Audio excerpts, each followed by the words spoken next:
बहुत अरसा पुरानी बात है। अमेरिका में एक पहाड़ी पर एक अज्ञात मूर्तिकार आया। उसने पहाड़ की चट्टानों को तराश कर उनमें एक बहुत सुंदर चेहरा बना दिया। वर्षा के दिनों में तूफानी बादल उस चेहरे पर मंडराने लगते। फिर खूब घमासान वर्षा होती। गर्मियों में तेज चिलचिलाती हुई धूप उसे झुलसा डालने पर उतारू हो जाती और सर्दियों में सफ़ेद बर्फ उसे पूरी तरह ढक लेती, मानो उसका वजूद ही मिटा देना चाहती हो। सर्द हवाएं आती और चली जाती, पर उस चेहरे की सौम्यता कभी लुप्त ना होती। वह हमेशा उसी तरह मुस्कुराता रहता। मूर्तिकार ने उस चेहरे को बनाया और मृत्यु की गोद में सो गया। इस बात को सैकड़ों वर्ष बीत गए।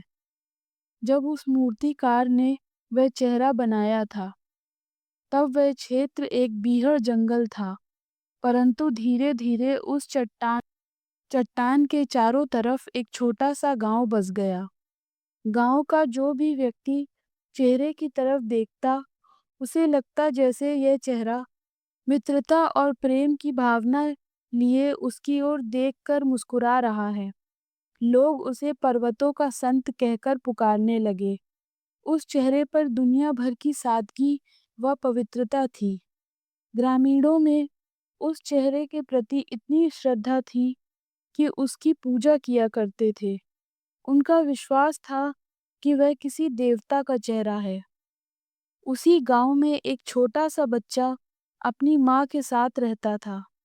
उसका नाम जॉन था। वह अपने छोटे से मकान की खिड़की से रोज ही उस विशाल चेहरे को देखता। उसकी इच्छा थी कि वह चेहरा कभी भी उसकी आंखों से गायब ना हो और वह हमेशा उस पवित्र चेहरे को निहारता रहे। उस नन्हे बालक के मन में चेहरे के प्रति बेहद श्रद्धा थी। जब भी कभी वह अपने मकान में अकेला होता, तो खिड़की में जा बैठता और उस चेहरे से बातें करने का प्रयास किया करता। पर चेहरा उसकी किसी बात का जवाब न देता। वह तो बस चुपचाप मुस्कुराता हुआ उसकी तरफ देखता रहता। जॉन अपनी माँ से भी अक्सर उस चेहरे के विषय में बातें किया करता था। वह जानना चाहता था कि वह चेहरा किसका है, उसे किसने बनाया। वह चेहरा हमेशा मुस्कुराता ही क्यों रहता है, वह कुछ बोलता क्यों नहीं। तब उसकी माँ उसे बताती, बेटा एक दिन हमारे गांव में एक बहुत महान आदमी आएगा। वह बड़ा ही दयालु होगा और हम सब की रक्षा का भार अपने कंधों पर ले लेगा। ईश्वर ने इस चट्टान में उसकी शक्ल इसलिए बनाई है ताकि जब वह हमारे गांव में आए तो हम उसे पहचान जाएं और उसका स्वागत करें। कब आएगा वह पवित्र आदमी? नन्हा बालक भोलेपन से पूछता है। यह तो ईश्वर ही जानता है बेटे, उसकी माँ ने कहा। किंतु वह आएगा जरूर, उसकी माँ ने दोबारा कहा। गांव के अन्य लोगों को भी इस बात का पक्का विश्वास था और अपनी माँ से जॉन ने यह सब सुना तो वह बहुत प्रसन्न हुआ। उस महान आदमी को लेकर अपने मन में वह न जाने क्या-क्या कल्पनाएं गढ़ने लगा। दिल ही दिल में वह ईश्वर से इस बात की प्रार्थना करने लगा कि वह महान आदमी जितना जल्दी हो सके उनके गांव में आ जाए, ताकि वे उसके दर्शन करके धन्य हो सके। नन्हा जॉन उससे और भी अनेकों बातें करना चाहता था। अनेकों सवाल उसने अपने मन में सोच रखे थे, जिनके जवाब वह उस महान व्यक्ति से जिनके जवाब वह उस महान व्यक्ति से जानना चाहता था। एक दिन उसने सुना कि उनके गांव में एक बहुत बड़ा आदमी आ रहा है।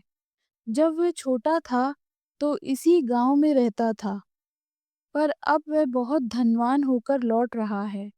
शायद वह महान आदमी यही हो। यही सोचकर जॉन उत्सुकता से उसकी राह देखने लगा।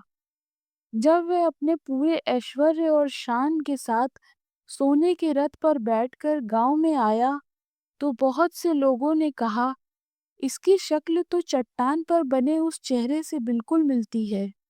हाँ हाँ, यही वह आदमी है जिसकी हमें सालों से प्रतीक्षा थी। यही है वह पवित्र आत्मा। पर जब जॉन और उसकी माँ ने उस व्यक्ति को देखा तो उन्हें समझते देर नहीं लगी कि यह वह आदमी नहीं हो सकता। उसके चेहरे से स्वार्थ और दुष्टता टपकती दिखाई पड़ती थी। गरीबों के लिए उसके हृदय में दया नहीं थी। वह उन लोगों की भी परवाह नहीं करता था जो हर वक्त उसकी सेवा किया करते थे। अन्य व्यक्ति उसकी नज़र में महज कीड़े मकोड़े थे। वह अन्य सभी लोगों से घृणा करता था। शीघ्र ही वह वहाँ के लोगों की नज़रों से गिर गया और वह उन्हें भार महसूस होने लगा। इसके कुछ ही दिनों बाद एक देशभक्त सेनापति गांव में आया। उसके मुख पर युद्ध में प्राप्त विजय की प्रसन्नता थी। गांव के लोगों ने उसका भी बहुत स्वागत सत्कार किया। कुछ लोगों ने कहा, इसकी शक्ल तो चट्टान पर बने उस चेहरे से बिल्कुल मिलती है। पर इस बार भी उन्हें भारी मायूसी हुई, क्योंकि कुछ ही दिनों में उस सेनापति की भी असलियत खुल गई। वह इतना घमंडी था कि अपने सामने किसी को कुछ समझता ही नहीं था। गांव के लोगों को जल्दी ही पता चल गया कि यह वह आदमी नहीं है जिसकी उन्हें प्रतीक्षा थी। नन्हा जॉन भी बार बार निराश हो रहा था। हर बार किसी आगंतुक के आने पर वह खुश हो जाता, परंतु वह उससे मन की बातें भी नहीं कर पाता था कि आने वाले की पोल खुल जाती और नन्हा जॉन निराश होकर जैसे स्वयं से ही पूछता, कब आएगा वह पवित्र मानव? वह कभी आएगा भी या नहीं? नहीं नहीं, वह जरूर आएगा। मेरी माँ मुझसे कभी झूठ नहीं बोल सकती। इसी तरह कई साल बीत गए। एक बार लोगों ने फिर सुना कि एक बड़ा नेता अपने गांव में वापस आ रहा है। इस बार उन्हें उम्मीद थी कि यह नेता जरूर ही वही आदमी होगा। बेसब्री से आने वाले का इंतजार होने लगा। फिर वह समय भी आ गया जब उस नेता ने गांव में प्रवेश किया। नेता ने आते ही बड़े बड़े भाषण दिए और प्रतिज्ञाएं की। लोगों को बड़ी बड़ी उम्मीदें बंधाईं। अपने व्यवहार से एक बार तो उसने सब लोगों का दिल जीत लिया, पर दुर्भाग्य, वह अपना कोई भी वादा पूरा न कर सका। उसके भाषण मात्र भाषण ही रह गए। अपना स्वार्थ पूरा होते ही वह सब लोगों को ऐसे भूल गया जैसे उन्हें जानता ही ना हो। सभी को उसका चेहरा स्वार्थ और लालच से सना दिखाई देने लगा। अब जॉन निराश होने लगा था, पर जब वह अकेला होता तो उस सौम्य चेहरे की तरफ देखता। तब उसे लगता जैसे वह चेहरा उससे कह रहा है, डरो मत, वह आदमी अवश्य आएगा। इससे जॉन को साहस बनता और वो फिर आशावान हो जाता। इसके कुछ ही दिनों बाद एक मशहूर कवि गांव में आया। जॉन हमेशा ही उसकी कविताएं पढ़ता रहा था और उससे बहुत प्रभावित भी था। वह अपनी कविताओं में शांति और मानवता का संदेश देता था। अब वह गांव में आया था तो जॉन ने सोचा था कि अब उसका सपना पूरा होने जा रहा है। यह अवश्य ही वह आदमी है जिसका सब लोग इंतजार कर रहे हैं। पर एक बार फिर उन्हें निराश होना पड़ा। कवि जो लिखता था, वास्तविक जीवन में उससे बिल्कुल भिन्न व्यवहार करता था। शांति, प्रेम और मानवता का संदेश देने वाला वह कवि दूसरे लोगों से नफरत करता था। उसे केवल अपने नाम और प्रसिद्धि की ही भूख थी। इस प्रकार वर्ष पर वर्ष बीतते गए, पर वह आदमी नहीं आया। इसी इंतजार में जॉन का बचपन बीता। फिर यौवन आया और धीरे धीरे वह भी इंतजार की घड़ियों की भेंट चढ़ गया। और वृद्धावस्था के बाद जब नन्हा जॉन बूढ़ा हो चला था, उसने अपना संपूर्ण जीवन अच्छे कामों तथा दूसरों की भलाई में ही लगा दिया था। वह रात दिन गांव वालों की सेवा करता था और सच्चे हृदय से उनका दुःख दूर करने का प्रयास करता था। उसके मन में किसी के प्रति भी द्वेष भाव या घृणा नहीं थी और मानवता की सेवा ही जैसे उसका धर्म था। कभी-कभी वह गाँव वालों को एकत्र करके उन्हें ज्ञान की बातें बताया करता। उसकी बातों में मानवता और प्रेम का संदेश निहित होता। एक दिन जब गांव के सब लोग एकत्र होकर जॉन की अच्छी बातें सुन रहे थे, तो उनके मन में अचानक ही एक महान विचार कौंधा। उन सब ने एक साथ चट्टान पर बने उस चेहरे की तरफ देखा, फिर उनकी आंखें जॉन की तरफ घूम गईं।